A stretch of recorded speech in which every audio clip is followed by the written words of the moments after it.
informasi ini sedikit agak berbeda dengan teknologi informasi pada umumnya Mbak ya. Jadi kalau kita lihat teknologi di kampus-kampus lain dia lebih ngomongin ya intinya ke arah bagaimana teknologi informasi coding lah, kita ngomong seperti itu, hampir mirip ke informatika dan lain sebagainya. Tapi kalau tempat kami lebih ngomongin bagaimana teknologi itu berperan pada proses pembuatan bidang kreatif visual. Di sini kita menekan dalam bidang animasi dan game. Jadi seperti itu. Jadi itu bedanya dengan teknologi informasi tempat lain. Kurang lebih pendek katanya cuma seperti itu Mbak. Jadi kita lebih fokus pada bidang animasinya. Oke, animasi dan game. Iya, animasi dan yang mau game. kita bahas adalah soal animasinya. Iya, betul Mbak. Nah ini kadang kita juga ini nih Pak Agus, ngomongin animasi itu yang dipikirannya mungkin kartun. Nah, betul. Sependek itu kemudian yang kita tahu. Nah mungkin biar kita nggak mispersepsi lah soal animasi. Mungkin bisa diceritakan dulu deh Pak Agus. Baik. Persepsi sejak awal memang kita mengatakan bahwasanya animasi itu kartun, karena memang sudah sejak awal kita dididik seperti itu. Akan tetapi perkembangannya sejauh ini sungguh luar biasa, apalagi dalam semenjak era dunia media sosial dan lain sebagainya berjalan. Sekarang industri animasi dan lain sebagainya sudah merambah ke level independen ya, atau rumahan dan lainnya. Berbicara mengenai animasi sendiri, sebenarnya kalau secara teknis animasi itu sebenarnya menggerakkan sebuah objek yang dia menjadi hidup. Dalam artian hidup itu tidak hanya bergerak saja, tapi benar-benar bisa berperilaku seolah-olah makhluk hidup. Jadi ada prinsip-prinsip animasi yang harus kita terapkan. Sementara untuk medianya sendiri banyak, ada biasanya dibagi dua utama, yaitu format 2D atau gambar, kemudian ada format 3D yaitu merupakan dari digital komputer dalam bentuk 3 dimensi, dan mungkin satu lagi yang mungkin ada tambahan yang cukup lama, yaitu menggunakan konsep stop motion atau gambar yang difoto satu-satu gitu Mbak. Iya. Nah modelnya seperti itu. Jadi itu dasar di animation kurang lebih seperti itu. Dari semua itu nih Pak Agus, apakah itu jadi bahan pelajaran untuk si mahasiswa tadi? Benar sekali Mbak. Jadi di Prodi Teknologi Informasi kita mulai menekankan animasi itu sejak semester kedua. Memang agak unik teknologi informasi ini karena tempat kami ini merupakan sebuah prodi yang kolaborasi 3 keilmuan Mbak. 3 keilmuan? Ya, jadi sebenarnya kalau bikin animasi itu nggak bisa berjalan diri sendiri, satu sendiri itu enggak. Jadi ada 3 keilmuan, yaitu ilmu komunikasi itu sendiri, kemudian ilmu seninya, dan juga ada satu ilmu namanya ilmu teknisnya. Nah teknisnya itu di komputernya itulah yang kita mainkan sekarang. Nah untuk animasi 2D dan 3D sudah kita bekali sejak awal, sejak semester 2 sampai nanti semester 4 itu kita mulai membuat mereka fokus mau jalan pintu keluar yang mereka pilih itu pakai yang 2D, 3D atau mungkin yang game tadi. Jadi ada kolaborasi ilmu di dalamnya. Jadi nggak mulu hanya satu hal, tapi keilmuan yang lain kita berikan juga. Oke. Berarti animasi sebenarnya tidak sesederhana itu ya Pak Agus ya? Saya kira tidak. Kompleks ternyata sahabat betul sekali. Tadi perpaduan antara komunikasi, seni dan sama teknis. Karena kalau ngomongin soal Amikom kental sama animasi. Tadi Pak Agus juga sampai mengatakan animasi ini tidak hanya berupa teori aja, tapi juga praktek nggih Pak Agus. Nah, ini kita pengen tahu gimana sih prakteknya kalau sudah disajik mahasiswa seperti apa kira-kira? Seperti itu. Ini berarti saya cerita perjalanan mahasiswa ini nanti. Wah, garis besarnya aja deh. Ya garis besarnya. Jadi di awal mahasiswa kembali lagi kita berikan bekal untuk menggambar ya. Karena kebanyakan kami lihat dari prodi kami itu memang mereka masuk itu bekalnya memang punya kemampuan gambar. So gambarnya kita buat lebih terstruktur, punya volume dan lain sebagainya. Makanya kita punya ada mata kuliah 2 semester itu menggambar dasar dan menggambar lanjut. Setelah itu kita mengenalkan beberapa teknik gimana bikin storyboard, kemudian animatic storyboard, bikin cerita dan lain sebagainya. Setelah itu baru mereka masuk ke teknisnya untuk software. Ya dari software animasi itulah mereka diberikan dasar baik 2D maupun 3D. Setelah itu baru mereka diminta untuk fokus ke salah satu bidang tersebut. Mana mereka fokus ke 2D-nya atau ke 3D-nya. Kurang lebih seperti itu. Di 2D nanti kita mulai kenalkan lebih lanjut lagi sampai berbagai jenis animasi yang bisa kita lakukan secara teknis baik dari frame by frame maupun motion. Sedangkan untuk yang 3D kita mulai dari karakter, rigging dan lain sebagainya sampai simulation. Terakhir nanti proses akhirnya mereka diminta untuk bikin karya. Nah di akhir bikin karya dan wajib dipamerkan. Jadi di akhir ada semacam kayak acara pameran di semester 6 itu namanya gelar karya mahasiswa, dan itu berupa mata kuliah. Mereka jadi wajib untuk memamerkan sesuatu dari hasil karya mereka. Dan nanti kita akan undang dari luar vendor luar, dari namanya rumah produksi dari luar seperti itu atau PH-PH gitu, untuk melihat hasil karyanya. Kami berharap dari sana kemudian PH mulai mengenal, oh ini ada yang bisa menjadi kandidat mereka untuk masuk, seperti itu.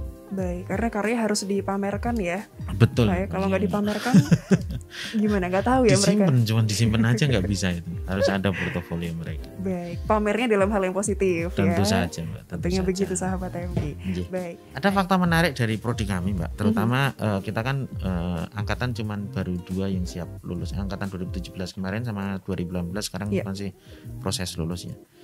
Kami mendapati bahwasanya mahasiswa kami yang terlambat mengerjakan skripsi itu rata-rata mereka itu banyak bermain freelance, Pak.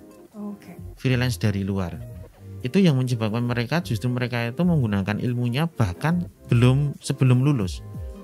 Sebelum lulus, sehingga kita itu saya nggak tahu ya, karena mungkin mahasiswa udah kenal adanya income pendapatan yang bisa mereka dapatkan dari rumah, dari kamar mereka sendiri, sehingga kita tahu untuk skripsi itu jadi kaget, oh harus lulus dulu ya Pak ya, dan kayak gitu. Sehingga saya percaya Pak bahwa animasi ini pekerjaannya tidak hanya di level lokal, tapi global Pak.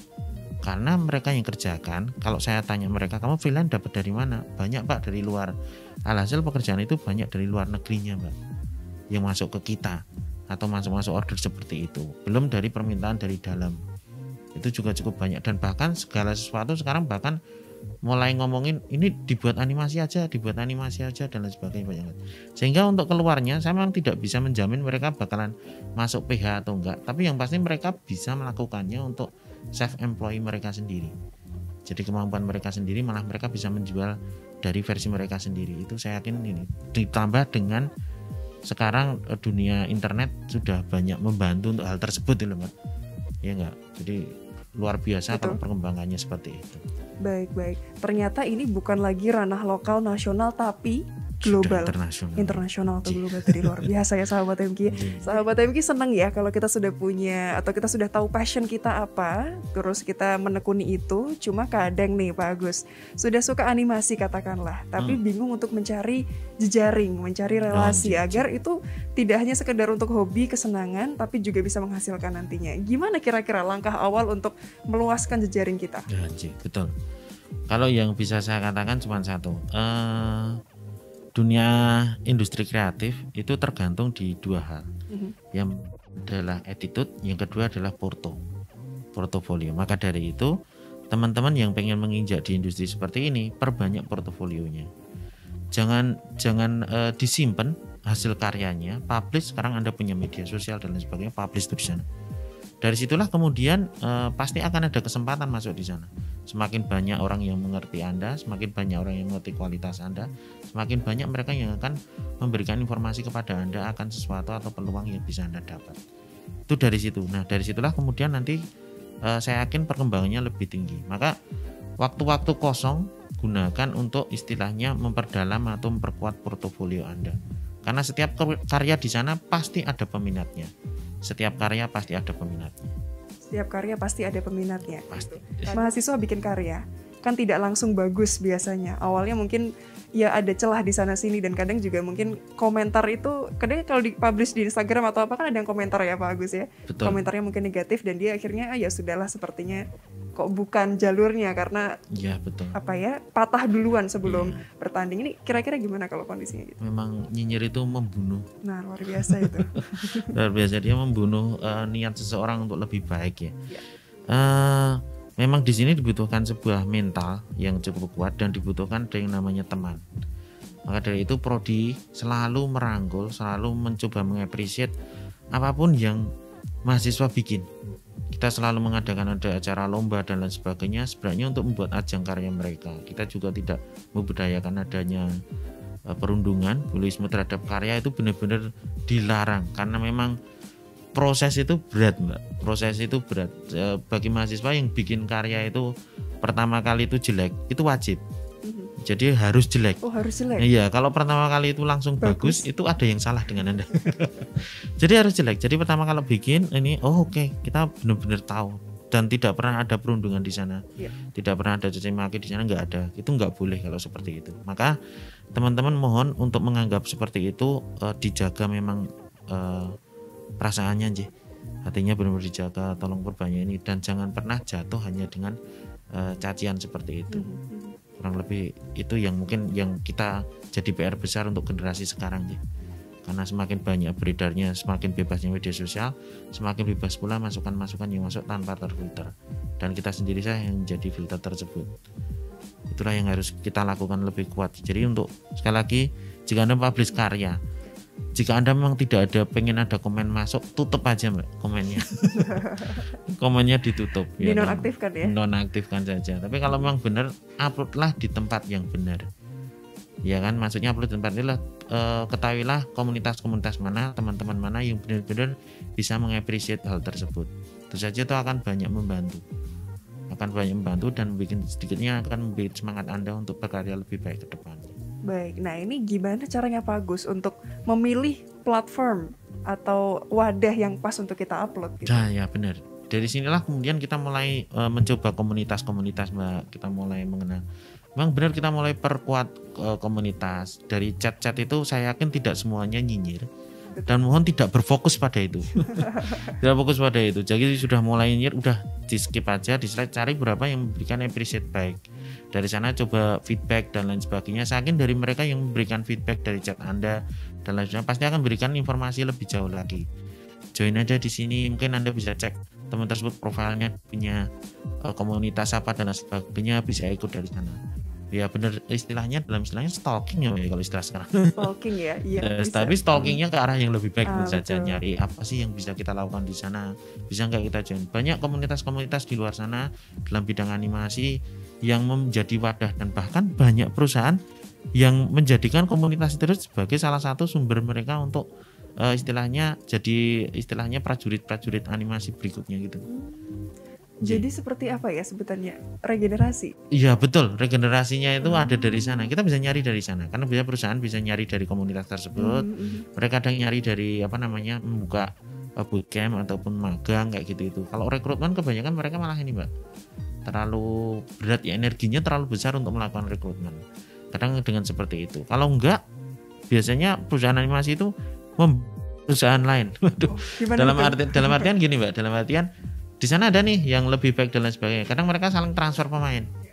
Jadi transfer pemain dari sini, sini aja dan lain sebagainya. Makanya biasanya industri animasi itu kenal satu sama lain, Mbak. Pasti kenal satu sama lain. Jadi ketika ditanya, misalnya Mbak Konita masuk ke perusahaan animasi saya misalnya, ditanya, "Kamu dari sana?" Oh, dari sana ditanya tuh. Dari perusahaan akan ditanya, "Ini dulu di sana gimana?" Wah, itu. Itulah attitude berperan, Mbak. Oh, jadi attitude. Oh, dianya memang skillnya kurang gini, masih berkembang, tapi anaknya manut bisa kasih masukan dan lain sebagainya. Itu yang dicari. Bisa dikasih masukan, bisa gini, bisa kayak gini dan lain sebagainya. Kerjaannya juga istilahnya benar, mau istilahnya bertanya lebih baik lagi dan lain sebagainya. Sahabat MQ, itu sering sekali kita temukan di anak muda zaman sekarang itu masih penuh dengan ini nih Pak Agus, idealis. Saya tuh pokoknya mau kayak gini, karakter saya tuh kayak gini, tolong jangan diusik gitu ya, Masya Allah. Gimana nih kira-kira biar bisa tetap, mungkin ada hal-hal yang tetap dipegang tapi juga tetap bisa mengikuti apa yang diinginkan pasar. Betul sekali. Saya juga agak bingung untuk menjawab hal seperti ini Mbak, karena saya juga sejauh ini masih mencoba membuka mereka untuk hal-hal baru. Memang ini tidak bisa dari satu sisi luar dari kami untuk istilahnya meminta mahasiswa kami untuk terbuka, tapi juga mereka dari dalam juga untuk istilahnya membuka diri untuk hal-hal baru di luar sana. Sangat disayangkan banget ketika mereka datang ke tempat kami mereka itu sebenarnya ada yang beberapa yang punya skill, itu masih dengan istilahnya ideal mereka tadi Mbak. Ya seperti itu. Jadi datang, saya pakai ini, enggak cuma ini, saya sumbernya ini, saya bisanya ini, sama ya ini. Sedikit banyak memang ada jalan yang mungkin cukup keras ya. Artinya jalan kerasnya adalah ketika mereka terbentur akan sebuah istilahnya sesuatu hal. Misalnya seperti ini. Kita libatkan mereka dalam sebuah project kayak gini, kemudian project itu meminta kayak gini. Dari situ kemudian mereka baru sadar, oh ternyata ternyata kita harus pakai yang ini. Nah sayangnya kadang mereka ada yang mau, ada yang enggak. Nah disinilah teman-teman bahwasanya banyak hal di luar sana, banyak apapun di luar sana yang teman-teman memang harus terbuka untuk hal tersebut. Saya lagi dunia ini penuh keragaman dan lain sebagainya. Tidak ada salahnya jika teman-teman untuk mencoba hal tersebut akan suatu yang baik tersebut.